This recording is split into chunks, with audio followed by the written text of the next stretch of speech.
प्रणाम गुरुजी। हरे कृष्णा।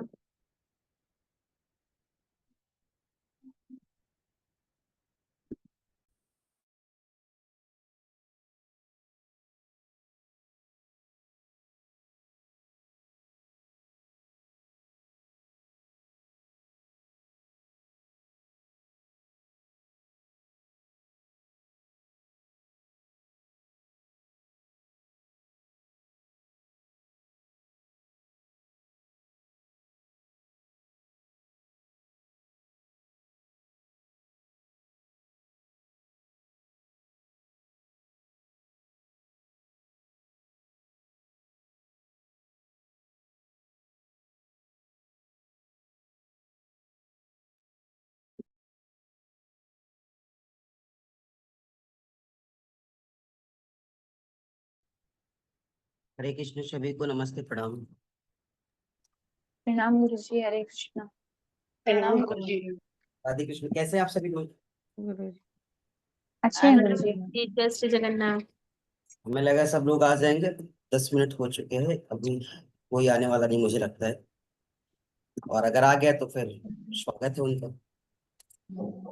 आज ऋषि, से स्कूल खुल गए हैं गुरुजी शायद सबके। कोई बात नहीं, हम सबके स्कूल है भाई। जीवन का स्कूल हर किसी के लिए है ना। और जी स्कूल गुरुजी। के लिए है, केवल बच्चों के लिए थोड़ी है। और सही में बच्चे तो बड़े हो जाते हैं जब वो बच्चे हो जाते हैं, फिर तो बड़ा बुजुर्ग एक समान है। खैर कोई नहीं, ये वैसे आगे लेंगे। हमारी विदुषी बहन प्रार्थना के साथ आज के सत्र को प्रारंभ करेंगे। ठीक है, जी गुरुजी। सभी लोग गंतव्य स्थान पर बैठे। सुखासन लगा लें। Spine straight, head straight, shoulder relax. दोनों हाथों में ज्ञान मुद्रा। गहरी सांस भरेंगे। लंबी गहरी सांस नासिका से होते हुए आपके उदर प्रदेश तक जाएगी और धीरे धीरे सांसों को बाहर छोड़ेंगे। एक और बार लंबी गहरी सांस लेंगे और धीरे धीरे एक्सहेल करेंगे। एक बार ओम का उच्चारण करते हुए प्रेयर करेंगे।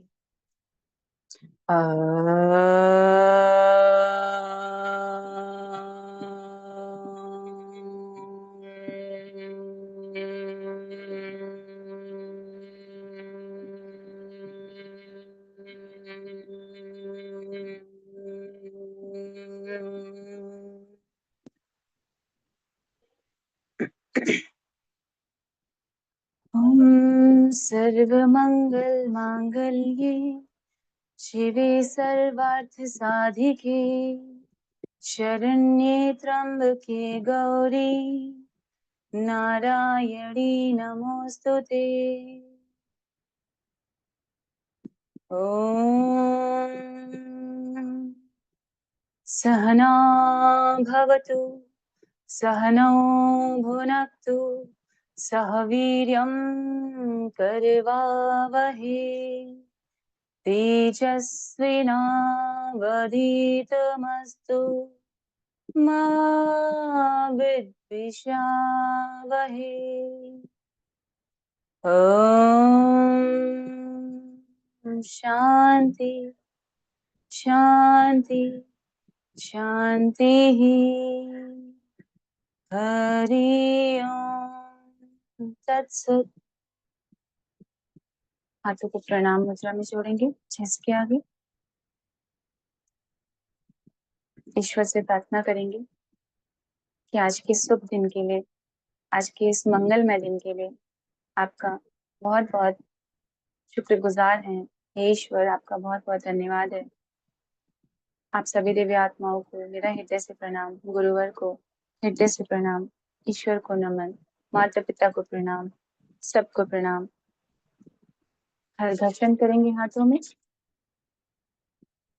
आंखों पर लगाएंगे, आंखें हथेलियों के अंदर खोलेंगे, अपने आप को आशीर्वाद देंगे। Welcome back. जय श्री कृष्ण। नमः शिवाय। धन्यवाद। बहुत सुंदर और बहुत धन्यवाद प्यारी बहन। वापस चलेंगे विषय की तरफ। हम सब आज के शब्द को प्रारंभ करेंगे। सबका स्वागत है सब। आज से अपनी स्कूल की शुरुआत करेंगे। जी गुरु जी। चलेगा? जी गुरु जी। अच्छा ठीक है। और हम सब कल कहाँ थे? मूर्छा प्राणायाम पे थी गुरु जी। मूर्छा प्राणायाम पे। कल साथ की कक्षा में मूर्छा प्राणायाम का जिक्र हुआ था। और जी हमने ये भी बताया था कि शायद कल पहली बार हम अपनी वीडियो को बैठ करके देख रहे थे, और वो एक बहाना था। मुझे झाड़ू लगाने थे, 9:45 हो गए थे सुबह के। और ये रूम ऐसे ही पड़ा था, तो मैंने कहा झाड़ू लगाने 10 मिनट तो लगेंगे, फिर क्या करें। और समस्या ये थी कि रिकॉर्डेड वीडियोस जो थी वो मेरे लैपटॉप में ही रिकॉर्ड हो गई थी। तो मैंने कहा उसे सेव करना है, इसी बहाने एक बार सुन लेते, कहाँ हमारे भीतर त्रुटियां रहेगी, कहाँ सुधार करने। तो मैंने केवल ऐसे कहा कि ऑन कर देते और झाड़ू भी लगा लेंगे। विश्वास कीजिएगा कि जब मैं ऑन किया तो झाड़ू रखे रहेगा, और मैंने पूरी वीडियो देखी। तब मुझे भरोसा नहीं हो रहा था कि मैं ही बोल रहा हूँ। विश्वास करेंगे। तो शाम को सागर सर ने बताया कि सर हम लोग इतने मंत्रमुग्ध थे कि सुन रहे थे। प्रणाम शांति। ठीक है, वो आप अच्छा कहे कि आप सुन रहे थे, लेकिन विश्वास हमें नहीं हो रहा था कि हम बोल रहे थे। क्यों? क्योंकि हम, विश्वास कीजिएगा, जब भी कक्षा की शुरुआत करते हैं, हम ईश्वर से कहते हैं कि ज्वाला नाम की ना तो कोई पदार्थ है, ना कोई वस्तु है, ना कोई व्यक्ति है, ना कोई स्थिति है, ना कोई अवस्था है। जो है इसे आप जानते हैं, इसे देने के लिए यहाँ बैठाए हैं। जिसे जो चाहिए वो देना आपका कार्य है। बाकी आपके श्री चरणों में यह देह समर्पित है, यह मन समर्पित है, यह प्राण समर्पित है, आत्मा समर्पित है। आप संभालना इसी भाव के साथ हम सत्र की शुरुआत करते हैं। हम पढ़ाते भी हैं जो भी है। और जब हम कलम सुन रहे थे तो हमें लगा नहीं रहता कि हम बोल रहे हैं, या फिर हमें विश्वास हो गया कि हमारा गुरु और हमारी जो सत्ता है जिसे हम समर्पित करके कक्षा की शुरुआत करते हैं, ये वही बोल रहा है। कि शायद इतना अच्छा ज्वाला तो नहीं बोल सकता, मुझे लगता है। अगर बोल रहा है तो ये उसके पीछे की गुरु की कृपा है, उसकी सत्ता है। तो ऐसे भी कभी आप कोई कार्य करें तो आप उसको समर्पित करके करें। क्योंकि जब समर्पण जहां आ जाता है ना, फिर वहां पे सारी चीजें, सारी व्यवस्थाएं उसके अनुकूल हो जाती है, ना कि आपका और हमारा। ठीक है। इसका अनुभव बड़ा ही विशेष है, बड़ा ही अलग है। मैं इसलिए कहने वाला हूं कि यह जो केवली प्राणायाम है, यह सामान्य नहीं, ये बहुत बड़ा विषय है। जिस तरीके से पतंजलि के अष्टांग योग को पढ़ने के लिए यम नियम आसन प्राणायाम प्रत्याहार धारणा ध्यान समाधि की अवस्था को हम तय करते हैं। आप कहेंगे तो ध्यान की विषय को हम इसमें आगे आपको पढ़ा देंगे। पढ़ा देंगे क्या मतलब? बता देंगे, कराएंगे नहीं। आपके साथ कहेंगे तो कर लेंगे। हाँ। तो ये जो केवली है ना, ये एक बहुत उच्च स्थिति है। किसी मंत्र की शुरुआत बिना ओम के नहीं होती है, ध्यान से समझिएगा। किसी मंत्र की शुरुआत बिना ओम के साथ नहीं होती। और ओम में अकार उकार मकार तीन स्थितियां हैं, जहाँ पे तीन गुण हैं, सत रज और तम। तीन दोष है, वात पित्त कफ। तीन काल है, भूतकाल वर्तमान काल भविष्य काल। मनुष्य का गुण जो है वो त्रिगुणात्मक, मतलब तीन चीजों का यहाँ पे जो अ उ म है ना, किसी भी मंत्रों का जब आप उच्चारण करते हैं तो बिना ओम के आप कर नहीं पाते हैं, और ना हम बिना ओम के करते हैं। दूसरा, जब बात गायत्री की आ जाए, गायत्री माता है, सबको पता है। इस संसार में 99% लोग गायत्री मंत्र का उच्चारण करते होंगे, हमको लगता है। जो पूजा पाठ या इन सारी चीजों में है, वो एक बार ही सही गायत्री मंत्र अवश्य बोलते हैं। जल्दी जल्दी में ही सही अवश्य बोलते होंगे, त्रुटिपूर्ण ही सही बोलते होंगे जरूर। जैसे बहुत से लोगों को हमने सुना, नंबर बस होता था सुनवरे नंबर को मतलब पता नहीं क्या बोलते हैं, क्या सुनते हैं, उनको पता है। लेकिन हम लोगों को इतना एहसास हो जाता है कि गायत्री मंत्र का जप कर रहे हैं। गायत्री के जैसा कोई जप नहीं है, गायत्री के भाव के साथ स्मरण करने से जो साधना की सिद्धि है उसकी जैसी कोई सिद्धि नहीं है। किसी भी प्राणायाम में, किसी भी अभ्यास में, किसी भी क्रिया में गायत्री का जुड़ाव हो जाए, वह क्रिया, वह प्राणायाम, वह अभ्यास अपने आप में विशेष हो जाता है। और ये केवली की बात कही जा रही है यहाँ पे। केवली प्राणायाम हम लोगों को पढ़ना है। जो मूर्छा के बाद की स्थिति है, मूर्छा में एक स्थिति ऐसी आती है जहां पे साधक मूर्छित हो जाता है, बेहोशी की अवस्था आ जाती है, और ये उससे भी उच्च स्थिति है, उससे भी आगे की अवस्था, उससे भी आगे की स्थिति है। क्योंकि केवली के लिए लोगों को कहा जाता है, जब हम केवली की बात करते हैं, केवली हम सब बड़ा सामान्य समझते हैं। केवली को लगता है कि हम सब उच्चारण कर लेते हैं, या फिर केवली हम सब करते हैं, रोज करते हैं, प्रतिदिन करते हैं। याद रखिएगा, सब लोगों को पूरक का मतलब तो पता है, रेचक का मतलब पता है, ठीक है। तो पूरक का मतलब क्या होता है हमको तो नहीं पता है, अगर मैं कहूँ। इनहेल। ठीक है, मतलब श्वास लेना, ठीक है। प्रत्येक व्यक्ति दिन भर में कितनी श्वास लेता है, सबको पता है?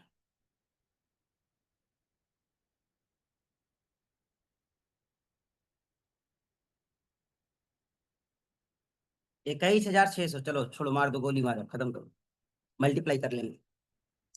21,600, ठीक है। हर व्यक्ति जब श्वास लेता है, प्रत्येक श्वास, कहते हैं हर जीव जो है ना, जीव का मतलब किससे यहाँ पे? आत्मा से। जीव का तात्पर्य किससे यहाँ पे? आत्मा से। आत्मा किसका स्वामी है? चित्त का स्वामी है। आत्मा किसका स्वामी है? अरे भाई, हम कहे योगी बहन किसकी बेटी है, तो किसी न किसी की तो बेटी है ना। चित्त किस है? आत्मा योगिनी चित्त। किसकी बहन है? तो किसी न किसी, मान लो हमारी तो है ही, ज्वाला बहन, ज्वाला की बहन, बाकी तो भी। तो ये जो चित्त है, चित्त किसका मतलब चित्त का स्वामी कौन है? आत्मा। यहाँ पे कह रहा है हर जीव की जो आत्मा है ना, हर जीव की जो आत्मा है, पूरक क्रिया के साथ सो और रेचक क्रिया के साथ हम मंत्र का उच्चारण करता है। क्या? पूरक क्रिया के साथ जब श्वास लीजिए, खूब आराम आराम से श्वास लीजिए, बहुत प्यार से सांस लीजिए, बहुत भाव से सांस लीजिए, सो। और रेचक क्रिया के साथ हम, सो हम। क्या है? सोहम। सोहम का जप करते हैं। लेकिन प्रत्येक जो जब 24 घंटे में 21,600 बार सांसें लेता है, अब ये सबके लिए थोड़ा अलग अलग हो जाएगा, एवरेज बता रहे ध्यान से, कि सबके सांस लेने की जो गति है ना अलग है। श्वासों को तो साधना है ना, हम श्वास कम ले ये हमें कोशिश करनी है ना, श्वासों को सेव करके रखे ये हमारी जरूरत है ना, श्वासों का बचाव करे ये हमारी प्राथमिकता है ना। वैसे तो मनुष्य अच्छा से अच्छा मनुष्य 14 से 16 बार सांस लेता ही है। लेता है कि नहीं? थोड़ा निगुरा व्यक्ति ज्यादा ले लेता है। कभी कभी अच्छा व्यक्ति भी गलत क्रिया, गलत कर्म के कारण श्वासों का व्यय ज्यादा कर देता है, तो वो एक अलग विषय है। कहते जब हम श्वासों की बात करते हैं, या दिन रात में कुल श्वासों की जो संख्या है, इन पूरी श्वासों की संख्या को आप सोहम में परिवर्तित कर सकते हैं। कहेंगे सर कैसे करना? जब याद आ जाए तभी कर लो। क्यों सुधा मैया? जब याद आ जाए तभी कर ले। हम कोई कार्य भूल जाते, जब याद आती तो बहुत गति के साथ नहीं करते, चलो कर लेते, ओहो हो भूल गए। करते हैं गुरुजी। तो जो सोहम है ना, इसे आप 24 घंटे की श्वासों की संख्या में कन्वर्ट कर दो, बढ़ दो आप इसे।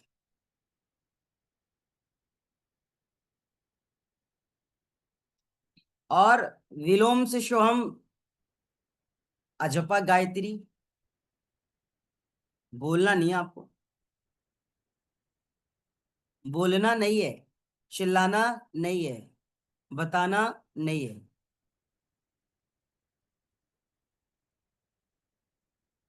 एक प्राणी, कोई भी प्राणी हो, कोई भी जीव हो, जब वह सदा इसका जप करता है, सदा का मतलब समझ रहे हो? किसी किसी व्यक्ति को देखो जो पूजा पाठ करते होंगे, शायद वो बहुत समय से किसी एक मंत्र का जप करते होंगे, लेकिन कभी उस मंत्र के लिए उन्होंने ये विचार नहीं किया कि इससे हमको फायदा हुआ, कि इससे नुकसान हुआ, हम इसे बहुत दिन से कर रहे हैं, इसका लाभ क्या हुआ। कोई मतलब नहीं है, वो करते हैं। क्यों? क्योंकि वो उनके व्यवहार का एक हिस्सा है, करते हैं। आप विश्वास करेंगे, जप का और श्रवण पान का फल ऐसा होता है कि अबोध से अबोध बालक भी बोधी हो जाए, बोधत्व की प्राप्ति हो जाए। आपको सुन के हंसी आएगी, शायद पुराने लोगों को ये मतलब कथाएं पता होंगी कि हमें शुरू में किताब पढ़ने नहीं आता था। मेरी सिस्टर हमसे छोटी थी और उसे हिंदी की किताब पढ़ने आती थी, मुझे नहीं आती थी। लेकिन मुझे हनुमान चालीसा पूरा याद था। क्यों? पिताजी हनुमान चालीसा कहते थे, हम भी उनके पीछे पीछे कोई घंटी ले करके दौड़ते थे। वो जब तक पूजा करते थे हम भी साथ में लगे रहते थे। वो हनुमान चालीसा सुनते सुनते मुझे हनुमान चालीसा याद है। और विश्वास कीजिए कि वन के बच्चों को हिंदी पढ़ने आ जाती थी, हम थर्ड में पहुंच गए थे, हमें किताब पढ़ने नहीं आती थी। हम थर्ड में थे, सिस्टर मेरी वन में थी, उसको आता था। एक बार ऐसे बहस हो गई, सब लोग आए थे मेहमान, अब मेहमान आएंगे, किसी की बेइज्जती, बच्चों को पता है कि हमारी बेइज्जती हो रही है, चाहे वो भले 5 साल का हो, आपको ये बात एहसास होगा, है ना? उनको लग जाता है कि हाँ हमें इन्होंने कुछ कहा। अब इनको किताब पढ़ने नहीं आता, मैंने कहा हम छोटी छोटी चीजें नहीं पढ़ते, हम बड़ी बड़ी चीजें पढ़ते हैं। क्या बड़ी बड़ी चीजें पढ़ते हो? अरे हमसे कुछ भी पढ़वा लो, हनुमान चालीसा पढ़वा लो, दुर्गा चालीसा पढ़वा लो, ये सब हमको याद हो गया था जब मैं कक्षा 3 में था। मुझे विंध्यवासिनी चालीसा याद हो गया था कक्षा 3 में, केवल सुनते सुनते। तो उन्होंने कहा जरा सुनाओ। अब बस मेरी एक ही कमी थी कि हम किताब लिए और पन्ने पलट पलट के हम हनुमान चालीसा, ऐसे देखो आज भी हनुमान चालीसा मेरे बैग में रहती है, मेरी हर टेबल पे हनुमान चालीसा इस तरीके से रहती है। यहाँ भी है ना? नहीं है? ऐसे रहती थी और हम उठाएं और पढ़ने लगे, श्री गुरु चरण सरोज रज निजम। अब हम पेज पलट रहे हैं, पता चला सुधा बहन हम पेज तो 2 पलट गए, अभी श्री गुरु चरण सरोज रज पे ही अटे हुए हैं, है ना? तो भाई आप बोल रहे हैं पेज कौन सा है, आप बोल कहाँ रहे हैं? और हम अपनी गलतियों से बचने के लिए आपका चेहरा देख रहे हैं कि हाँ हमको याद भी है और हमको पढ़ने भी आता है, तो चोरी तो खैर पकड़ी जाती है। अर्थात जो अजपा जप है ना, हम उस समय बोल नहीं पाते थे, याद रखिएगा, केवल सुनते थे। वो हमारी कान श्रवणपान करते थे। जो कोई बोल रहा था वो मेरे मन में चल रहा था, हम बोल नहीं पा रहे थे ना, जब चल रही थी लेकिन, और जब चल रही थी, हम जप रहे नहीं थे, मन में चल रही थी। और जब वो मन में चल रही थी तो धारण हो गई। यहाँ पे हम इसी बात से आपको जगाना चाहते हैं कि जरूरी नहीं है कि बोल करके ही, जरूरी नहीं कि सोहम सोहम करके ही 24 घंटे की श्वासों की प्रक्रिया को पूर्ण होने दो। जब मौका मिल जाए, वो तो सोहम की क्रिया चल ही रही है, आप उससे जुड़ जाओ। भाई ट्रेन स्टेशन पे आती है, क्या केवल आपकी टिकट रहती है तभी आती है? फिर नहीं आती। तो आएगी और जाएगी। तो श्वासें तो चल रही है, क्रिया भी चल रही है, मंत्र भी चल रहा है। जरूरत हमारी है और हम जुड़ जाए। ठीक है। एक बात और, जब बात सोहम की हो ही गई है, कहते जब अजपा जप की बात करते हैं यहाँ पे, प्राणी से सदा जपता है, और जब मूलाधार, हृदय, कमल, नासापुट, इन तीनों स्थलों में वायु का आगमन होता है। 3 चीजें मैंने बताई है। जब मूलाधार 1, हृदय कमल 2 और नासापुट 3, इन 3 स्थानों में वायु का आवागमन होता है, तो शरीर 96 अंगुल, ना शरीर 96 अंगुल परिणाम का है और स्वाभाविक, इस शरीर का जो परिणाम है वो कितना है, 96 अंगुल। ठीक है। और स्वाभाविक बहिर, मतलब एक होता है अंतर्गत और एक होता है बहिर्गत। जैसे अंतर्मुखी और बहिर्मुखी है, वैसे अंतर्गत और बहिर्गत। बहिर्गत वायु की गति के द्वारा जो अंगुल होती है ना, एक गति मतलब अंगुल की जो गति है, इस गति को अलग अलग तरीके से आप देख सकते हैं। जब हम इस गति की बात करते हैं, कहते हैं यह गति गायन में 16 अंगुल हो जाती है, भोजन में 20 अंगुल हो जाती है, मार्ग चलने में 24 अंगुल हो जाती है, निद्रा के समय 30 अंगुल हो जाती है, मैथुन के समय 36 अंगुल हो जाती है, और व्यायाम करते समय और भी ज्यादा हो जाती है, 86 से 89 अंगुल की हो जाती है। श्वासों का अंगुल बढ़ जाता है, डायमेंशन इसका बढ़ जाता है। फिर से बता दे, मिलान करेंगे। हमने कहा कि जो श्वासिक मतलब श्वास है, श्वासों का एक अंतर्गति और एक बहिर्गति की बात है। जब बहिर्गति, जब वायु की गति जो है ना वो बाहर, द्वादश की बात करते हैं जब बहिर्गति वायु की अवस्था और स्थिति को देखेंगे तो द्वादश, यह गति जब कोई गाना गाता है तो गायन में कितनी हो जाती है, 16 अंगुल हो जाती है। भोजन के समय 32 अंगुल हो जाती है। जब आप पैदल चलते हैं मार्ग में तो 24 अंगुल हो जाती है। जब आप शयन में होते निद्रा के समय तो यह 30 अंगुल हो जाती है। मैथुन के समय यह 36 अंगुल हो जाती है। और व्यायाम करते समय, एक्सरसाइज करते समय यह 86 से 89 अंगुल की हो जाती है, जो श्वासों की गति है। बहिर्गति है जो श्वास आप बाहर छोड़ रहे हैं, छोड़ रहे हैं ना आप, आपकी श्वासें बाहर जा रही है ना। व्यायाम करते तो श्वास बाहर छोड़ रहे हैं ना। हर समय श्वासों की जो अवस्था है ना, जो स्थिति है ना, वो बदल रही है।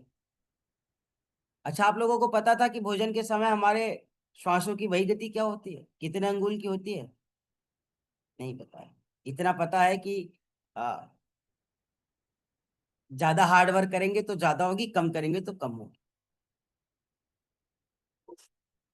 यही सोचते थे। और ठीक भी है, लेकिन स्वाभाविक प्राण की जो गति है ना, जो स्वाभाविक प्राण की गति है वह केवल 12 अंगुल है।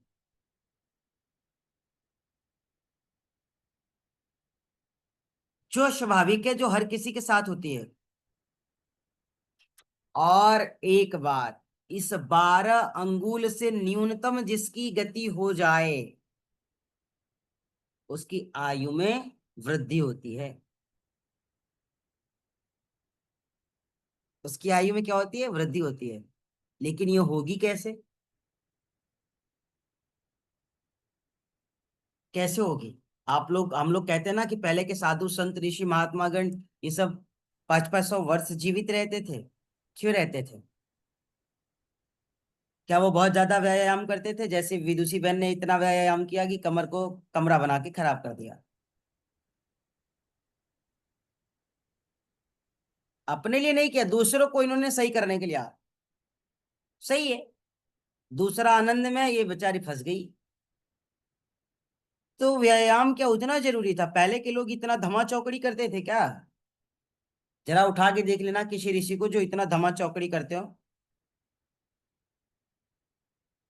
श्वासों की 3 अंग चलते।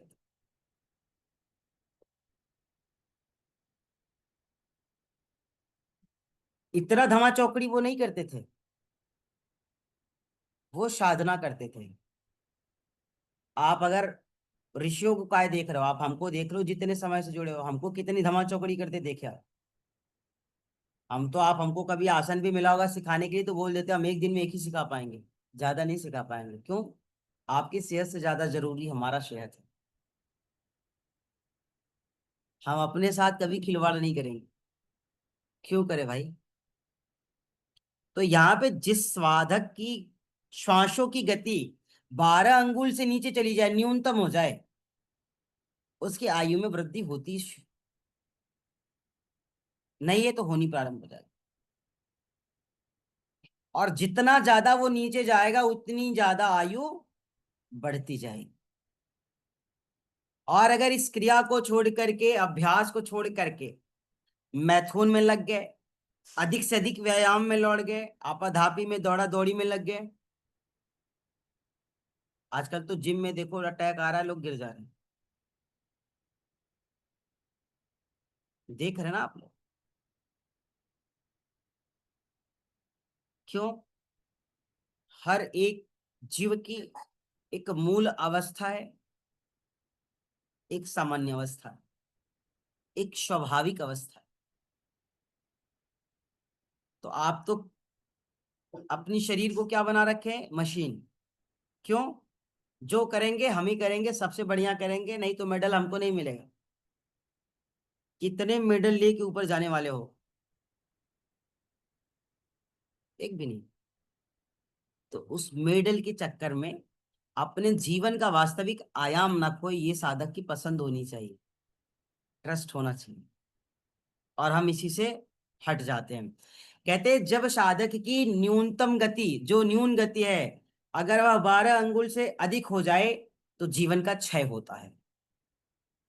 और आप सबके जीवन का क्षय हो रहा है। आप, हम प्राणायाम करते हैं ना, हमारा जीवन संतुलित है, श्वास की गति क्या है? कहा जाता है कि भस्त्रिका करो, 2.5 सेकंड में इनहेल करो, 2.5 में एक्सेल करो, है ना? यही तो है ना? कम से कम 1 मिनट में 12 बार की प्रक्रियाओं को आप बांध लो। अरे नीचे नहीं आ रहे हो तो ज्यादा ऊपर मत जाओ ना। बांध पाते हैं क्या? नहीं बांध पाते। एक काम करते हैं शांति बहन, सुबह में बढ़िया आधा घंटा योग करेंगे, रात में 1.5 घंटा भोग करेंगे, सारी प्रक्रिया का सत्यानाश करेंगे, जीवन की आयु में वृद्धि होने को कहो, और भी जीवन घटता जाएगा। यही तो करते ना। और यहाँ पे साधक जब साधना को स्वयं की सोल से जोड़ता है, स्वयं की आत्मा से जोड़ता है, इस शरीर के स्वामी से जोड़ता है, तो उसे अपनी श्वासों को न्यूनतम अवस्था देने के लिए ज्यादा मेहनत नहीं करनी पड़ती। और आप लोगों ने इसका अनुभव त्राटक के समय, ध्यान के समय किया होगा, या प्राणायाम के समय किया होगा, या मौन के समय किया होगा। किया है कि नहीं? आपको याद होगा शुरू शुरू में हम संडे स्पेशल बहुत कक्षाएं करते थे, याद है? याद है? बहुत करते थे कक्षाएं, है ना? शिविर भी आ रहा है, कोई एलोवेरा लेके चले आए, कभी नीम की पत्ती लेके चले आए, कभी दातुन लेके चले आए, यही काम करते थे। गुरुजी ने मना कर दिया, कहा संडे है, पूर्ण विश्रांति करो, पूर्ण विश्राम करो, शरीर को, मन को, आत्मा को, शोल को पूर्ण विश्रांति को। एक दिन पूरा विश्राम दो उसको। क्यों? अगले 7 दिन, 6 दिन तुम्हें फिर से उसी ऊर्जा से और उससे बेहतर ऊर्जाओं के साथ काम करना है। बंद करो। आज हम करते हैं? नहीं करते। हमारा देख के पता नहीं कितने बेचारे शुरू कर दिए, हम तो रुक गए। हम तो रुक गया ना। हम अपने से रुक गए? नहीं, अपने से नहीं रुके। हमने अंतर्मुखी मन से उसके आकलन किए, उसके पैरामीटर को चेक किया। हमारे श्रेष्ठ जन, गुरुजनों ने, जो मुझे यहाँ तक लाने में मेरी रोज सहायता करते हैं, उन्होंने देखा, उन्होंने उसका आकलन किया और फिर कहा ये तेरे लिए श्रेष्ठ नहीं है, तुझे नहीं करना। कम से कम एक दिन तो इसे मौन रख, 1 घंटे केवल बोलना। ठीक है, शिक्षा के लिए तो बनाया, तुझे शिक्षाएं देनी है तो दे, इसमें कोई तुझे दोष नहीं है, लेकिन जब एक दिन आराम के लिए बनाया, उसमें तुझे आराम करना है, कोई काम नहीं करना। कल संडे था विदुषी बहन, आपको मैंने फोन किया था, आपको त्रुटि बताने के लिए, आपके भीतर कमियों को बताने के लिए फोन किया था? नहीं किया था, क्योंकि संडे जो है ना वो पूर्ण विश्रांति का विषय। सैटरडे की प्रेयर के बाद मैं सोचा कि 1-2 त्रुटियां हैं, मैं आपको बता दूं, उसमें थोड़ा चेंजेस लाओ। मैंने आपको किया? नहीं किया। तो कहने का तात्पर्य है कि जब साधक अपनी जीवन और मृत्यु के एक परिधि को, एक समय अवधि को अपनी चेतना में रख करके कार्य करता है ना, तो वह परिधि भी उसी के अनुसार चलती है। इस बात का ध्यान रखना। संकल्प से बड़ी कोई शक्ति नहीं होती है। मृत्यु भी सामने खड़ी हो, संकल्प अगर अडिग है तो आपको ले नहीं जा सकता। और ये सारे विषय आते हैं आपके प्राणायाम से। जब कुंभक के अभ्यास से हम प्राणवायु को समझते हैं, क्या, जब कुंभक के अभ्यास से हम प्राणवायु को समझते हैं, और जब तक कुंभक करते हैं तब तक शरीर तो आपकी स्थित रहती है ना, शांत रहती है। अगर आप कुंभक करके बैठे हुए हैं तो शरीर शांत है, स्थित है, स्थिर है, रुका हुआ है। उस अवस्था में आप अपनी प्राणों को महसूस कर सकते हैं, अपनी कैपेसिटी को जान सकते हैं, क्षमताओं से परिचित हो सकते हैं। लेकिन जब आप कुंभक नहीं करते हैं तो आप अपनी क्षमताओं से परिचित हो सकते हैं कैसे? कहेंगे ज्यादा दूर चल नहीं पाते, इसका मतलब कि ये कमजोर है। वो एक अलग विषय है ना। कभी कभी बहुत दूर तक चलने वाला भी नहीं चल पाता, और कभी कभी नहीं चलने वाला मजबूरियों में बहुत दूर तक भी चल लेता है। तो वो विषय तो अलग हो जाती है। लेकिन आप अपनी क्षमताओं को, अपनी कैपेसिटी को, आप कितने कैपेबल हो, इसका अंदाजा कब आपको लगता है? जब आप दीर्घ कुंभक करते हैं। अभी ऊंचाई में थोड़ा सा हमको अनुभूति हुआ, किसी को लग रहा था बड़ा कठिन है, किसी को लग रहा था सर सफोकेशन हो रहा है, किसी को लग रहा था सर अब तो लग रहा है ना, कुछ धड़ाम धुड़ुम हो जाएगा। अर्थात हर तरीके की चीजें। क्यों? क्योंकि तब हम रियलिटी से कनेक्ट कर रहे थे खुद को, अपनी क्षमताओं से हम परिचित हो रहे थे, तो पड़ोसी थोड़ी परिचित होगा। अच्छा, जिसने भी दीर्घ कुंभक किया, जो अनुभूति हुई, क्या वो उसको हुआ या उसके बगल वाले साथी को हुआ? उसी को हुआ। यहाँ पे जब साधक दिन भर में 21,600 अजपा जप कर सकता है, लेकिन उसमें से शायद वो 600 जप भी न कर पाए, तो क्या ये उसके जीवन का सौभाग्य है? चलो, हमने तो एक व्यवस्था कर ली कि किसी का जप किया तो दिन भर में तो 25-50 बार तो ओम का उच्चारण हो ही जाता है। ओम के कपड़े लाओ तो ओम 40 कर दिया है, तो ओम को ये देखो तो ओम वो देखो, तो ओम को प्यास लगी होगी तो ओम देखो क्यों रो रहा है। आ रहा है ना? अगर यही हम ओम की जगह लड्डू रख दिए होते, तो टुक टुक रख दिए होते, तो गुट गुट रख दिए होते, तो ढेंका चिका रख दिए होते, तो आजकल गाने जो आते हैं, तो कितनी बार हमारा आजपा जप हो पाता, या जप हो पाता, जप हो पाता, हो पाता? नहीं हो पाता। आप हर क्षण, हर पल और प्रतिपल जब से जुड़े हैं, बस आपको महसूस करना है। श्वासें रुक रही है क्या? नहीं, श्वासें चल रही है। रेचक पूरक की क्रिया चल रही है ना, सो हमको चलाते चलो, सो हमको चलाते चलो ना। लेकिन हम नहीं चला पाते हैं। केवली की जब बात करते, कहते 21,600 बार जब पूर्ण होने पर गति जो होती है वह घट जाती है। आप करके देखो। आप तो एक माला करके बड़े खुश होते हैं, 108 बार जप करके बड़े खुश होते हैं। 5 माला कर लिया तो आपसे बड़ा कोई पुजारी नहीं, 10 माला कर लिया तो आपसे जैसा कोई महारथी नहीं, और त्रिकाल संध्या करने लगे तो आप ब्रह्मा विष्णु महेश तीनों हो जाते हैं। थोड़ा कड़ा है क्या? सही है। और जो दिन में, रात में, सुबह में, शाम में, हर समय बिना माले के जपा जप कर रहा है, वो हमको गधा नजर आता है। हम उसको ज्ञान देते हैं कि तुम्हें कुछ पता नहीं है, कुछ पूजा पाठ नहीं करते, ध्यान भजन नहीं करते, कीर्तन नहीं करते, संसारिक मोह माया में विरक्त हो। अब वो है कि नहीं, ये आपका काम थोड़ी है पता करना। बिना दिखाए बहुत कुछ कर ले रहा है,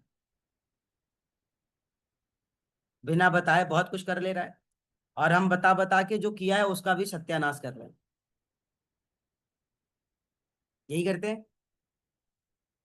आपको केवली अर्थात 21,600 बार जब ये पूर्ण होता है ना, 21,600 जब जब पूर्ण होता है, शोहम की प्रक्रिया पूर्ण होती है ना, तो इसे पूर्ण होने पर जो साधकी की गति होती है ना, वो गति घट जाती है।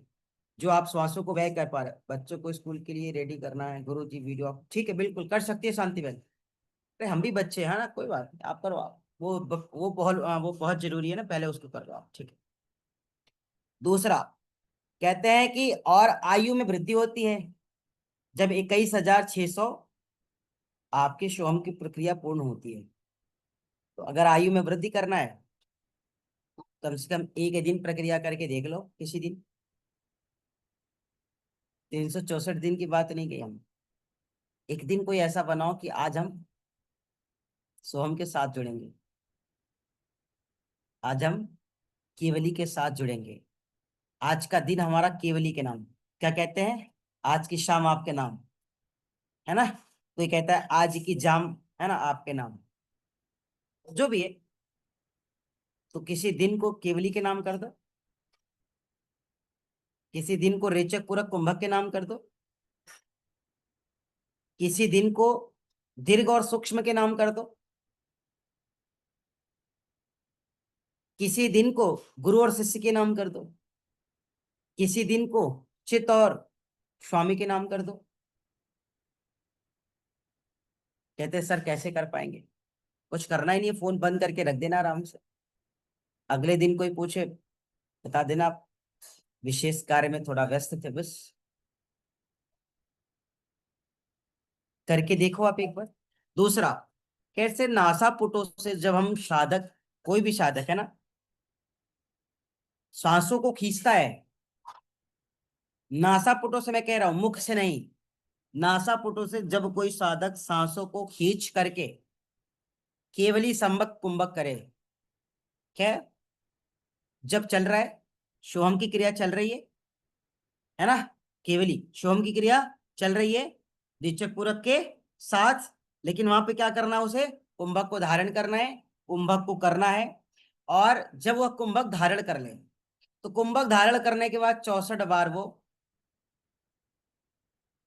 शो हम सो हम शो हम महसूस करे, बिना रेचक पूरक के 64 की गिनती को, 64 की काउंटिंग को पूरा करे, और केवली चल रही है उसकी, सोहम की क्रिया उसकी चल रही है, कुंभक लगाया हुआ है वो।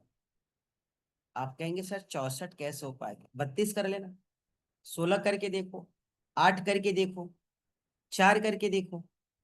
हम तो बता दिए, क्योंकि 4 ही बता देंगे तो पता चला 2 ही करते हैं, 32 बताया तो 16 ही करोगे, तो 64 बता दिए, कम से कम आधा तो करने की कोशिश करोगे ना, 32 करने की कोशिश करोगे जहां पे 16 सही होने वाला है।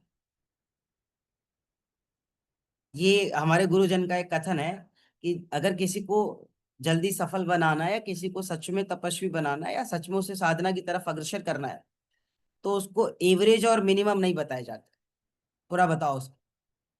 जब पूरा बताओगे तब वो अपने से खुद तय करेगा कि हमें एवरेज और मिनिमम में से कहाँ पे रुकना है। जब आप खुद ही एवरेज और मिनिमम बता दोगे ना, तो और भी नीचे चला जाएगा। तो हमने आपको 64 बता दिया, आप कितना भी कोशिश करोगे तो 32 करने की कोशिश करोगे, और गलत भी हुआ तो 16 तो सही हो ही जाएगा। एक तकनीक है ना, हाँ ये एक तकनीक है, आप भी इसको प्रयोग कर सकते हैं। दूसरा, कहते हैं प्रथम दिन जब आप साधना करें तो 64 श्वास प्रश्वास को धारण करें, और केवली कुंभक का नित्य प्रतिदिन 8 प्रहर में 8 बार अभ्यास करें। 24 घंटे में कितने प्रहर होते हैं, 8, 8 बार अभ्यास करो। 24 घंटा करने की जरूरत नहीं है। कितनी बार करने, 8 प्रहर में 8 बार केवली का अभ्यास करना है। और जब केवली का अभ्यास करें, कुंभक के साथ करें, 64 की काउंटिंग को पूर्ण करें, एक प्रहर में एक बार कर लिया। ये अब सरल हो गया ना, थोड़ा लग रहा है कि हाँ अब तो अच्छा है। ये एक ही बार करना है एक प्रहर में। ये उनके लिए जो कुछ नहीं करना चाहते हैं, है ना। ये उनके लिए जो कुछ भी नहीं करना चाहते, वो कम से कम 8 प्रहर में 8 बार ही कर ले। क्यों? अगर वो नहीं करेंगे, आहार ऐसा है, व्यवस्थाएं ऐसी है, प्रकृति की व्यवस्थाएं ऐसी है, वातावरण ऐसा है कि आप नहीं करोगे ना, तो जो आयु आपकी है ना वो भी सही से विघटित नहीं होगी। ना तो खान पान सही है, ना हवा सही है जो आप ग्रहण कर रहे हैं। तो जब कुछ भी सही नहीं है तो ये सिस्टम को सिस्टमेटिक रखेगा कैसे? पावर बीटा और हॉर्लिक्स पी लेने से बुद्धि का विकास जैसे हो जाता है ना आप लोगों के, हम लोग बच्चों को यही पिला रहे हैं ना आजकल, बुद्धि का विकास हो जाता है। वैसे ये मत समझिए कि हम एक बार कर लेंगे तो बुद्धि का विकास हो जाएगा, एक दिन कर लेंगे तो बुद्धि का विकास हो जाएगा। एक दिन का ये कोई विषय है ही नहीं। एक दिन करने से बेहतर है आप इसे जानो ही मत, क्या फायदा फिर। दूसरा, संध्या के लिए कहते हैं एक समय कर लो तो बहुत अच्छा है, नहीं करने से अच्छा एक समय कर लो। साधना अभ्यास के लिए कहा जा रही है, और संभव हो तो सुबह और शाम कर लो, और अगर सक्षम हो तो त्रिकाल संध्या कर लो, 3 समय कर लो। तो संभव है क्या इस समय 3 समय करना? देखो 3 समय करते हैं लोग, मैं बता दूं कौन करता है। जिसकी बेटी नहीं है, जिसके बेटे नहीं है, जिसका कोई जिम्मेदारी नहीं है, जो ऑफिस घर और तमाम कार्यों में कहीं संलग्न नहीं है, वो 3 टाइम नहीं, वो 8 प्रहर पूरा साधना करे, उसको कोई दिक्कत नहीं है। लेकिन आप गृहस्थ में, जैसे अभी शांति बहन ने कहा ना बेटी को तैयार करना है, आप गृहस्थ में हैं, आप जॉब में हैं, आप स्कूल में हैं, आप घर में हैं, आप परिवार के साथ हैं, तो आपके लिए ये सरल नहीं है। 3 समय त्रिकाल संध्या करना क्या सरल है? गरिमा बहन बता दें। अगर मान लो कल से गरिमा बहन ने करना शुरू कर दिया, प्रातः काल सूर्योदय से पूर्व, मध्याह्न में, दोपहर जब सूर्यास्त चरम सीमा पे हो, और फिर सायंकाल, तो इस गरिमा बहन के घर वाले सोचेंगे अरे भाई हो क्या गया है, ये कोई सिद्धि जगा रही है कुछ, क्या बात है? पूछेंगे कि नहीं? सुधा मैया ये करना शुरू कर दे, सुबह में भोर में उठ करके जब सब सो रहे हो तो आप साधना करो, फिर दोपहर के एकदम मध्यमान में फिर आप साधना करो, फिर सांझ की साधना करो, तो घर वाले सोचेंगे कि नहीं हो क्या गया है, अब कौन सी तपस्या करनी है, अब कौन सा कैवल्य प्राप्त करना है? या घर वाले कहेंगे नहीं कि संत बनना है क्या? कहेंगे कि नहीं आप बताइएगा? कहेंगे। तो आपके लिए तो साधना आसान है नहीं त्रिकाल संध्या। संभव हो तो एक समय कर लीजिए, और दूसरे समय अजप अजप कर लीजिए, बिना दिखाए, बिना बैठे, चलते चलते, घूमते घूमते, कार्य में संलग्न रहते, महसूस कर लीजिए। जैसे ये आप कब कर सकते हैं मैं बता दूं। आपके घर में 2 मेहमान आ गए, आप बैठे हैं, दो चार लोग हैं वहां पे बातें कर रहे हैं, आप भी बैठे वहां पे, आप बोलिए मत वहां पे, केवल सुनिए। सुनना क्या है? अपने श्वासों की आवाज, अपने सोहम की आवाज, अपने सोहम के भाव, अपने सोहम की आनंद, उसमें रहिए आप, बाकी बैठे रहिए उनके साथ। लेकिन आप और हम क्या है मास्टर है, बिना बोले रह नहीं पाते हैं। पता कैसे चलेगा? नहीं बोलेंगे तो कहेंगे नहीं कि अरे आपकी बेटी नाराज है, हम गए थे आपके घर, बोली नहीं। मतलब हम दुनिया की झंझावातों में उलझे हैं ना, तो बोलना भी जरूरी है। मत बोलो ना आप वहीं पे, 4 लोग बोल रहे भाई 2 लोग मत बोलो, सागर सर मत बोलिए। हमारे घर में कोई अतिथि आ गया, पिताजी बैठे हैं, हम बैठे रहते हैं, बोलना ही नहीं है। जब तक कि वो कुछ पूछे ना अपने से, हम नहीं बोलते। क्यों? उनको लगता है इनको बोलने नहीं आता है, चलेगा। अरे हम किस लिए नहीं बोल रहे हमें पता है ना, चल क्या रहा है मेरे भीतर हमें पता है ना। तो आप केवली प्राणायाम वास्तव में अजपा जप है कुल मिलाकर के। क्या है? अजपा जप है। और अजपा जप में शरीर के 3 मुख्य केंद्र श्वासों की कल्पना की जाती है। 3 विषय कौन बताए थे इसके पहले मैंने आपको? मूलाधार, हृदय कमल और नासापुट। किसी ने भी मैसेज भी किया था। मूलाधार, हृदय कमल और नासापुट। कहते हैं जब मुख्य केंद्रों में श्वासों की कल्पना की जाती है ना, श्वास लेना छोड़ना ये सामान्य विधि है। जब मुख्य केंद्रों में श्वासों की कल्पना की जाती है, जब श्वास लेते हैं तब अनुभव करना कि मूलाधार से ऊपर चढ़ रही है। अनुभव कीजिए ना। केवल ले रहे हैं। किस लिए ले रहे हैं? लेके कहाँ जा रहे हैं? किसके पास ले जा रहे हैं? कभी विचार किया? नहीं। जैसे आप मार्केट से सामान लेते हो, कहाँ ले जा रहे हैं? घर ले जा रहे हैं ना। घर में ले गए कुछ सामान, घर में से भी उठा के दूसरे घर में किचन में ले जा रहे हो, तो किचन में ले जा रहे हो ना, तो पता है ना। तो श्वास ले तो रहे हो, ले कहाँ जा रहे हो? बताइए। आप लोग कहते हैं ना डीप इनहेल, उसको बताते हो कहाँ इनहेल करना है? बताते हो? चलो विदुषी बहन से पूछो। कहते हैं ना डीप इनहेल। हाँ ठीक है। जी जी। किस प्लेस के लिए इनहेल करवा रहे हैं आप? किस स्थान के लिए करवा रहे हैं?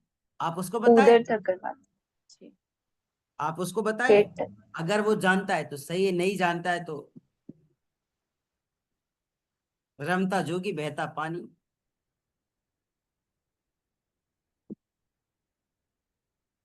तो यहाँ पे ये कहा जा रहा है कि जब आप श्वासों को लें तो आप उसको अनुभूत करें।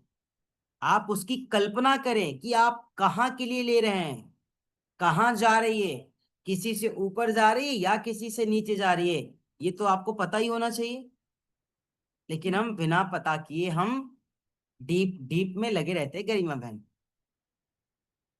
है ना। तो यहाँ पे आप जब भी श्वास लेते हैं तब श्वास लेते समय अनुभव करें कि श्वास मूलाधार से ऊपर चढ़ रही है, अनाहत चक्र को पार कर रही है। जब आप इस तरीके से श्वास छोड़े तो आपको क्या छोड़ना है?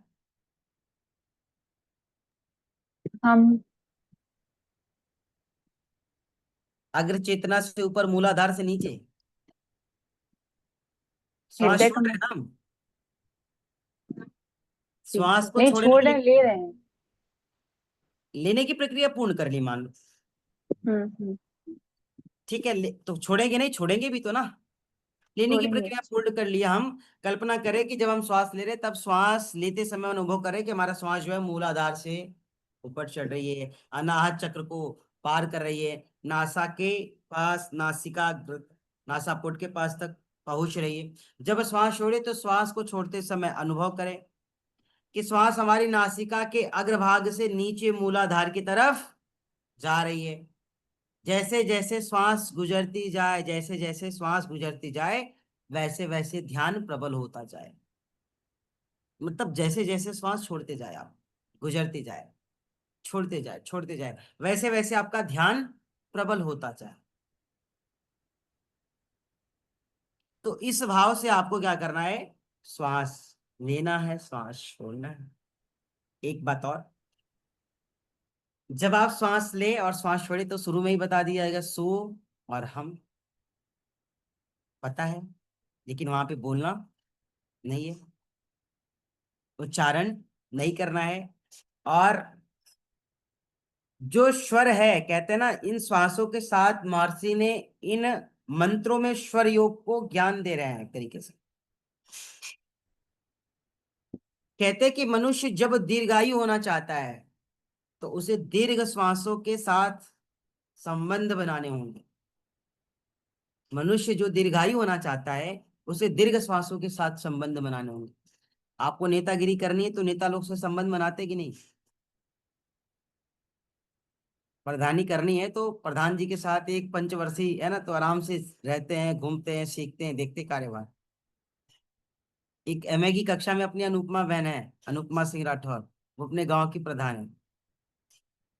कभी आती है, कभी नहीं आती, कभी प्रधानी में कहीं निकल जाती है, कभी कुछ कहीं कुछ व्यस्तता रहती है। आप अगर दीर्घ श्वासों को आप तय नहीं करते हैं तो दीर्घ आयु की सपना छोड़ दीजिए। दीर्घ श्वासों को आप अपना व्यवहार नहीं बना पा रहे हैं तो आप दीर्घ जीवन की कल्पना छोड़ दीजिए। और किसी को हाथ दिखा करके तो कभी पूछेगा ही कीमत कितना जीने वाले हैं। अगर किसी को हाथ दिखा के पूछोगे कितना जियोगी ये तो नहीं पता, लेकिन जल्दी मरोगे इस बात की गारंटी है। क्यों? क्योंकि श्वास जो है, भाव जो है, इच्छा शक्ति जो है, वो किसी शब्द का स्मरण करके, किसी शब्द का श्रवण पान करके उसी के अनुसार भी तो व्यवहार करती है ना। तो उसने बेशक कह दिया हो कि आप 100 वर्ष की आयु जियोगे, लेकिन उसने तो तय कर दिया ना 100 वर्ष। हम तो जीने वाले थे 150 वर्ष और हम 100 में ही आनंदित हैं। तो कभी भी कल्पना मत कीजिए, केवल अपनी श्वासों को केंद्रित कीजिए, दीर्घ श्वासों में उसे तब्दील कीजिए, सोहम क्रिया के साथ जुड़ जाइए और सोहम क्रिया का अभ्यास करते करते आप अपनी श्वासों की लंबाई को बढ़ाते जाइए। 1 अंगुल, 2 अंगुल, 3 अंगुल, 4 अंगुल, 5 अंगुल, 10 अंगुल, 12 अंगुल, जो ये पहले से बढ़ा हुआ है ना, 12 अंगुल के नीचे ले आइए।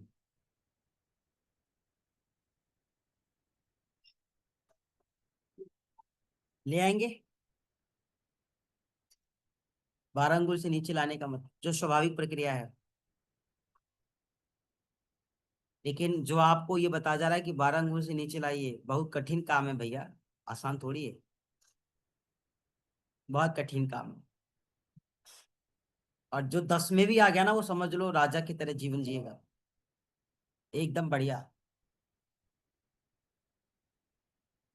हाँ हाँ, अच्छा, 5 में जाने वाली है ये बेचारी। अच्छा ठीक है, समझ गया मैं।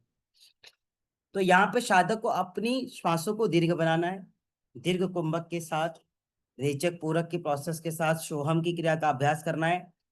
छोटा सा उदाहरण बता देते क्यों करना है। आप ये बताओ, कुत्ते की आयु कितनी होती है? हाथी की आयु कितनी होती है? सर्प की आयु कितनी होती है? कछुए की आयु कितनी होती है? सबकी आयु अलग अलग होती है कि नहीं? कैसे पता चलेगा कि हमारी सांस कितनी है? आते रुचि बहन, डर लगने लगा क्या? नहीं। आपको पता है, हाथी हो, कछुआ हो, सर्प हो, ये सब धीरे धीरे सांस लेते हैं, है ना? कछुआ हो गया, हाथी हो गया, सर्प हो गया, ये सब धीरे धीरे श्वास लेते हैं। और इनकी प्रति मिनट जो श्वास की संख्या है ना, मनुष्य के अपेक्षा बहुत ही कम होती है। कछुआ लंबे समय तक जीता है, हाथी की भी आयु अच्छी खासी होती है, सर्प की भी आयु अच्छी खासी होती है। क्यों? क्योंकि ये मनुष्य की अपेक्षा बहुत धीरे श्वास लेता है। लेकिन जो जानवर है, जैसे कुत्ता, भेड़िया, शेर, चीता इत्यादि, इनकी आयु भी कछुए और सर्प की तरह होती है। क्यों? क्योंकि ये तेजी तेजी से सांस लेते हैं, गहरी जल्दी जल्दी सांस लेते हैं। और हम मनुष्य हैं, कहेंगे कि जीवन में सर्प के जैसा व्यवहार मत करो। तो व्यवहार भले नहीं करना है, किसी को डंक नहीं मारना है, लेकिन सर्प से गुण तो सीख सकते हैं ना। सर्प बनना बुरा है ना विदुषी बहन? और भेड़िया और कुत्ता बनना अच्छा है? नहीं। तो हम भेड़िया से नहीं, अपितु सर्प से, हाथी से और कछुए से सीखें कि ये मनुष्य की अपेक्षा बहुत धीरे धीरे सांस लेते हैं और लंबी अवधि तक इनका जीवन चलता रहता है। और हमें भी सांसों को बहुत आराम आराम से, बड़ा धीरे धीरे लेने की आवश्यकता है, बहुत आराम आराम से लेने की आवश्यकता है। श्वासों को बिल्कुल वैसे लीजिए जैसे आपकी बहुत कोई फेवरेट चीज हो, और बड़ा आराम आराम से टेस्ट कर करके खाते ना। याद कीजिए, आजकल तो लोग बड़ा खाते हैं, क्या नाम है सुधा बहन, जो बिना, पहले तो हम लोग को याद है सीके वाली आइसक्रीम आती थी, आजकल पता नहीं क्या लोग ऐसे गोलगप्पे की तरह है ना, कुल फाड़ने वाला लाए हैं। फाड़ते जाएंगे, खाते जाएंगे, जितना फाड़ेंगे उतना ही खाएंगे, है ना? देखा है? हम सोचे कोई सुन तो नहीं रहा, नहीं हमको डांट लगाएंगे कक्षा के बाद। आराम से इतना ही फाड़ेंगे, थोड़ा सा खाया। ये थोड़ा धीरे धीरे धीरे धीरे खाते रहेंगे, उतने में हम 3 4 काम करके आ जाते हैं, देखते वो लोग फाड़ के आधे पे अटके रहते हैं।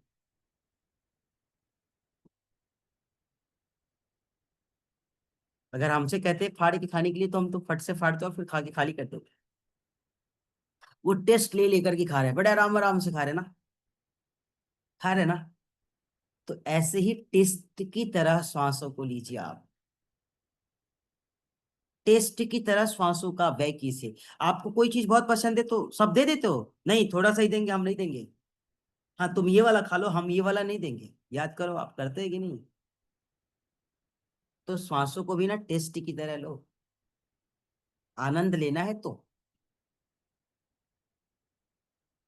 आनंद लेना है तो जीवन का, जीवन को दीर्घ बनाना है तो, कहते हैं जब मनुष्य की आयु कम होती है ना, तो मनुष्य जीवन में बहुत कुछ खो के और छोड़ करके जाता है, अपनी संकल्पों को अधूरा छोड़ करके जाता है। जब आयु और अवधि लंबी होती है ना, तो शायद कोई चीज भूल भी रहा होता है तो उसे भी करके जाता है, और जब सब कुछ हो जाए तो कुछ और भी अच्छा करके जाता है। तो आपको तो आयु अपनी बढ़ानी है, अवधि बढ़ानी है ना आपको, अपनी अवस्थाओं को एक आयाम देना है, एक विस्तार देना है। कैसे? प्राणायाम के माध्यम से, सोहम के माध्यम से, केवली के माध्यम से, अजपा जप के माध्यम से। और आप चाहे तो दे सकते हैं, क्यों? क्योंकि जानवरों को देख करके लगता है कि अगर हम इन्हीं की तरह व्यवहार करते हैं तो बेशक हम मनुष्य क्यों ना है, हमारी आयु इनसे बहुत विशेष अवस्था में नहीं जा सकती है, इनसे बहुत विशेष अवस्था में नहीं जा रही है। और सुन करके आपको बड़ी हैरानी कि आज 20 साल के 22 साल के लड़के को हार्ट अटैक आ रहा है, 15 साल के लड़के का आंख खराब हो गया है, 12 साल का लड़का सुन नहीं पा रहा है ना, 40 साल के एक्टर है ना, बेचारे पता नहीं कैसे मर जा रहे हैं। क्या है? क्यों? क्योंकि हमने जितना शरीर की खूबसूरती बनाने पे काम किया ना, गलत किया ना। हमेशा नौजवान बने रहना था, हमेशा नौजवान दिखना था, तो साधना कर लेते, दवाओं का साथ क्यों लिया? कर सकते थे। अभी पता चला है वो 7 साल से एंटी एजिंग की दवा खा रही थी, जो अभी एक्टर का डेथ हुआ है, लगातार खा रही थी 7 वर्षों से। वो हमेशा नौजवान बनी रहे इसलिए बहुत मेडिसिन और इंजेक्शंस का प्रयोग करती थी। इतना दुनिया आगे चली गई, योग में सवार है, दवाओं को छोड़ करके प्राणायाम के साथ सवार है, राधा रानी का नाम लेना शुरू कर दिए हैं, गधा भी मंत्र का उच्चारण करने लगा है। मतलब पढ़े लिखे होने के बावजूद भी हम ये कर क्या रहे हैं? प्रकृति की मार से कोई बचेगा नहीं, याद रखिएगा। माइकल जैक्सन जिसके पीछे 150 डॉक्टर की टीम लगी रहती थी, वो अपनी आयु को बढ़ा नहीं सका। वो पानी भी अपने मन से नहीं पीता था, सोच लो आप। पीता था? नहीं पीता था। तो जो सही प्रक्रिया है, जब आप सही प्रक्रिया के माध्यम से जाएंगे ना, तब आप अपनी आयु को भी बढ़ा सकते हैं, विचारों को परिवर्तित कर सकते हैं, गति को बढ़ा सकते हैं, आत्मनिर्भर बन सकते हैं, शारीरिक क्रियाओं पर निर्भर रह करके शारीरिक अभ्यास करते हुए जीवन में एक आयाम ला सकते हैं, जीवन में एक विस्तार ला सकते हैं। और अगर आप इससे थोड़ा सा भी विपरीत गए, तो याद रखना जो आयाम है ना, वो भी सिमट जाएगा। और ये आज अक्सर हर कोई करता है। महर्षि घेरनी जी कहते हैं कि इस तथ्य में सामान्य श्वासों की जो लंबाई होती है ना, वो 6 अंगुल की होती है। सामान्य जो श्वासों की लंबाई है वो केवल 6 अंगुल। गुरुजी अंगुल बोले तो ये एक उंगली पूरी? अंगुली नहीं, अंगुल। इसको अंगुल बोलते हैं? हाँ, इसको अंगुल बोलते हैं। 1 अंगुल, 2 अंगुल, 3 अंगुल। क्या कहते थे? 1 अंगुल देंगे हम, ज्यादा नहीं देंगे। मतलब इतनी सी देंगे, है ना, इतना दे दो, इतना दे दो, ना ना, इतनी देंगे हम, एक ही अंगुल देंगे। ये पोर जो है ना, एक अंगुल। तो सामान्य जो श्वास की लंबाई है वो कितनी है, केवल 6 अंगुल है। और भावुकता पूर्ण कार्य करने में यह 12 अंगुल की हो जाती है। इसलिए ज्यादा भावुकता के साथ किसी के साथ कनेक्ट मत होना, है ना। आपके अलावा हमारा दुनिया में है कौन, है ना, आपसे ज्यादा हमको समझेगा कौन। भगवान जी पागल बैठे हुए हैं। आपसे ज्यादा मुझे कौन मानेगा, माता पिता गधे हैं। आपसे ज्यादा मुझे कौन स्नेह करेगा। सब सब ये जो भूत सवार होता है ना, ये भावपूर्ण जब हम व्यवहार करते हैं ना, इस भावुकता के साथ हम जब किसी के साथ जुड़ते हैं ना, आपको पता है कि क्या क्या परिवर्तित हो रहा है। 6 से 12, 12 से 15, 15 से 18 अंगुल हो जाती है। गुरुजी अब तो दुख बांटने के भी लोग पैसे ले रहे हैं, आप दुख बांटो वो साथ में रोएंगे, हमको तो साथ पता है, में। और हमने तो कहा कि जिसको इसकी ट्रेनिंग लेनी है वो मेरे पास फ्री में आ सकता है। मैंने देखा राहुल सर ने कहा है कि जिसको दुख बांटना है, हर दुख के लेवल है, 500 रुपए से लेके 3,000 रुपए तक के लेवल है दुख सुनाने के, तो आप उनको सुना सकते जी हैं। तो मैंने उनको बताया कि अगर इसकी ट्रेनिंग लेनी हो तो सर मेरे पास भेज देना, जी। बिना पैसे के। तो दोनों लोग मिलके कार्य कर लेंगे ना फिर तो। आपको भी उसमें सहयोग करना है, आप भी आ जाना। कि जो इन दोनों से ऊपर उठना चाहे वो मेरे पास आ जाए, है हम कि नहीं। हंसाने की प्रैक्टिस करेंगे। हाँ वही चीज है। तो कहते हैं जब साधक की सामान्य श्वासों की लंबाई देखी जाए तो वो 6 अंगुल है, लेकिन भावुकता पूर्ण कार्य करने में यह 12 अंगुल की हो जाती है। भावुकता पूर्ण कार्य करने का मतलब गुड्डी जी ना बहन, जो आप कहते हैं कि हम किसी को मना नहीं कर पाते हैं, हम ना नहीं कह पाते हैं। विश्वास करो आदि भी बहुत भावुक होता है। अभी विदुषी बहन को देखो, कभी कोई बड़ा ऑफर आ जाए, छोड़ छाड़ के साधना चली जाएगी, अभी आपको पता है। तुरंत आ जाएगी भाव में। आप ही बुला सकती हो कि आ जाइए, 50,000 देंगे आपको महीने के, कुछ करना नहीं है, बस 2 घंटे सुबह 2 घंटे शाम की कक्षा देनी, बाकी आप काम करो। कहेंगे बस बता दो कहाँ आना है मुझे, कल पहुंच जाएंगे।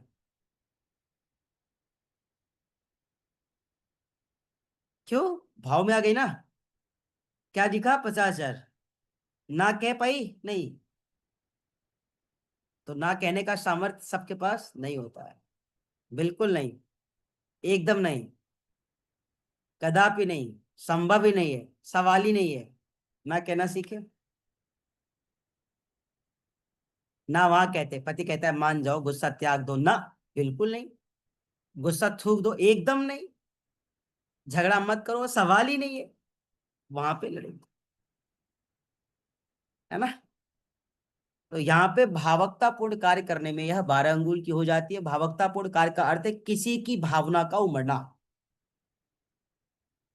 और याद रखना कि जीवन में जो भावनाओं में बह जाता है ना, उससे भगवान भी नहीं बचा पाता है। भगवान भावनाओं में बह जाते हैं क्या, बह जाते हैं, नहीं बह जाते।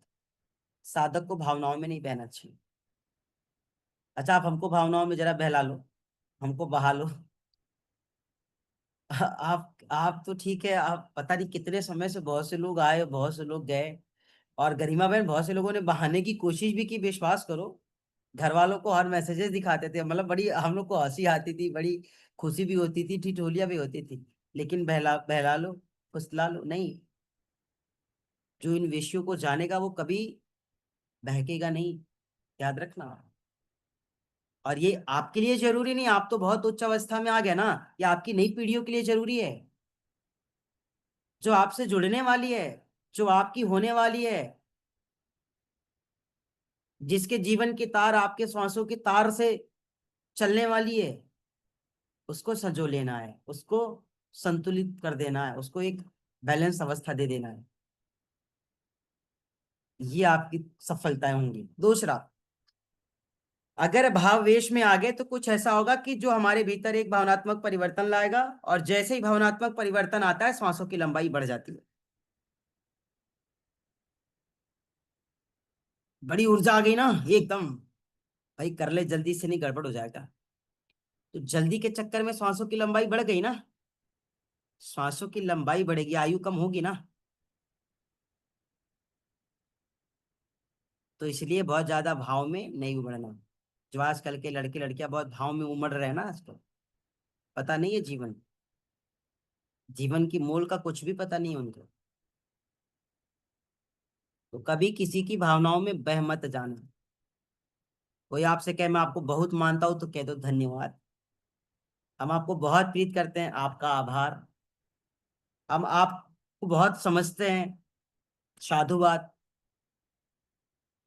हम आपकी बहुत केयर करते हैं, ईश्वर मेहरबान है, हम आपके बिना नहीं रह सकते। फिर फिर क्या करोगे आप? कोई बात नहीं, हम रह सकते हैं। उत्तर देने में इतना देरी क्यों?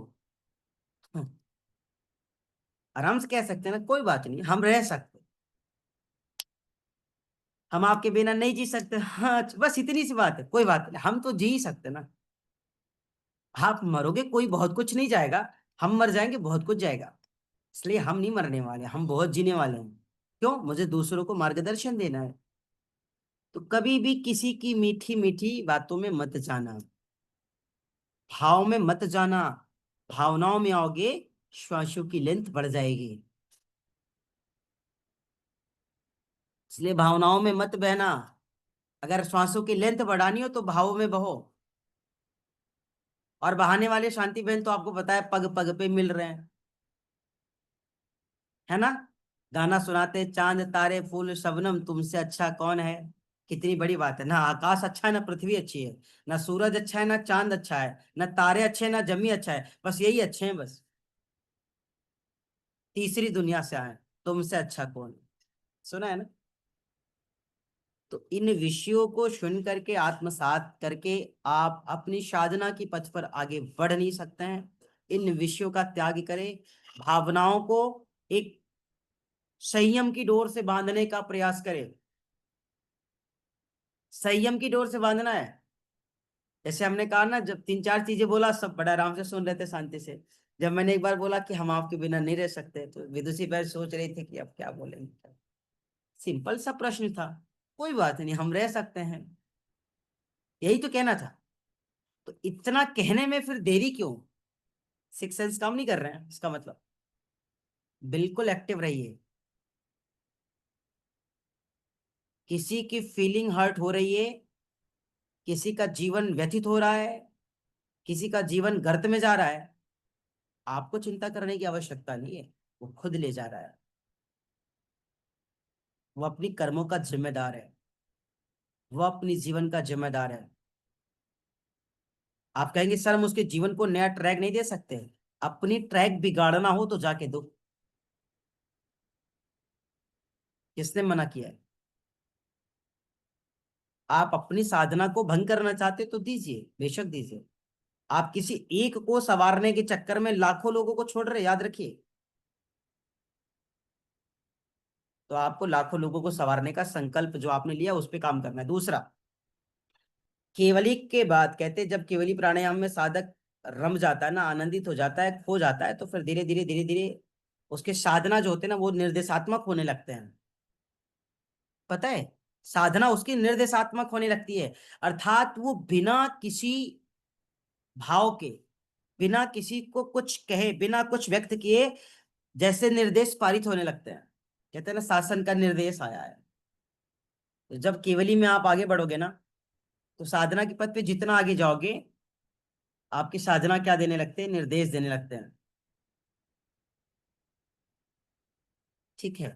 और ये विषय एक दिन का और है, अभी पूरा नहीं हुआ है, घड़ी में बहुत ज्यादा बच गया। साधना क्या देने लगती है आपको? निर्देश देने लगती है। वो निर्देश देती कैसा है, ये हम आगे विषय पे बात, और कल इस विषय पर बात करेंगे, लेकिन आज अजपा जप कर लेंगे, शिवहम की प्रक्रिया को पूर्ण करेंगे आज, जब तक वो पाए कर लेंगे। ठीक है। बाकी आप लोग आए, आपका स्वागत है, जो नहीं आए उनका बहुत स्वागत है ना? ठीक है। और हम आई, हमारा सौभाग्य है। तो आप सब आज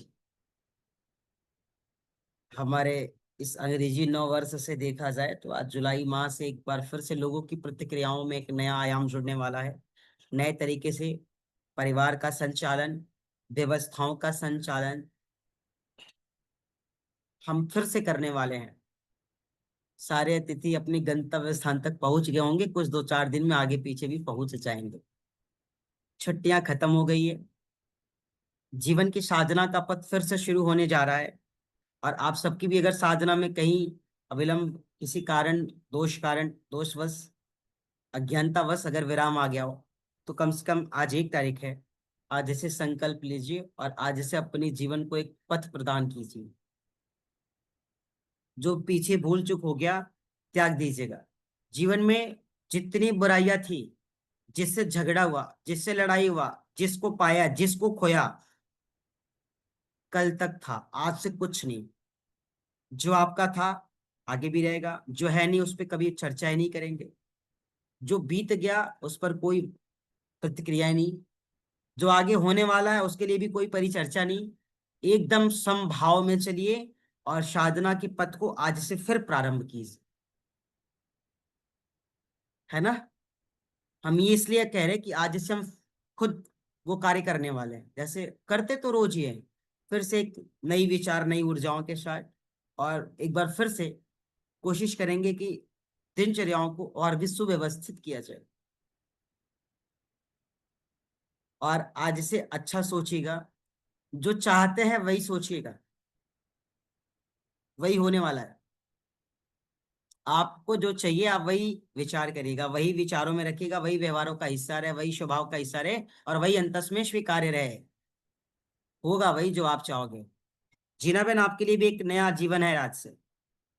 नए संकल्प है, आपका टारगेट बड़ा है ना, सोच बड़ा व्यापक है आपका। तो आज इससे उसकी शुरुआत करो। ये जो संकल्प मैंने लिए हैं अब उसको हम पूर्ण करेंगे। तो आज 1 तारीख है, इसलिए आप सब, है ना, 1 नंबर का या कह लो उच्च कोटि का, श्रेष्ठ कोटि का और अच्छा विचार अपनी अंतस में धारण करके अपने स्वामी की अंतर्मन की आवाज के और निर्देश के अनुसार अपने चित्त को कार्य करने की अनुमति प्रदान करें।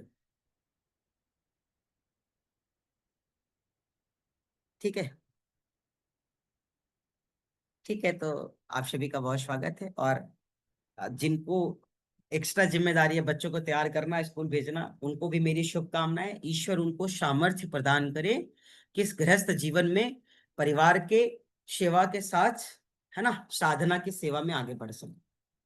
मेरी शुभकामनाएं कि वो सच में तपस्वी है ना। उनको ईश्वर ऐसा व्यवस्था और ऐसी अवस्था और ऐसी स्थिति प्रदान करे जिससे वो सबकी सेवा के साथ अपनी साधना में भी सफल हो सके। और एक बार फिर पीछे की चीजों को छोड़ देना है, नई जीवन की शुरुआत करने जा रहे हैं नई ऊर्जाओं के साथ। जो छोड़ दिया है पकड़ने की कभी मतलब विचार मत करना। जिसको त्याग दिया उसके पीछे जाने की कोशिश मत करना। आगे जो रास्ता दिख रहा है उस पर चलते रहना, उससे बेहतर आपके लिए इंतजार कर। इस सोच के साथ साधना के पथ पे आगे बढ़ा। ठीक है, तो सबको बहुत शुभकामनाएं आज के सत्र के लिए। हम सब फिर मिलेंगे एक नई सत्र में। तब तक के लिए आप सब स्वस्थ रहे, आनंदित रहे और सब प्रसन्न रहे। सबको जय श्री राधे कृष्ण। प्रणाम गुरु राधे जी। कृष्ण। प्रणाम प्रणाम गुरु गुरु जी। जगन्नाथ। राम जी राधे कृष्ण।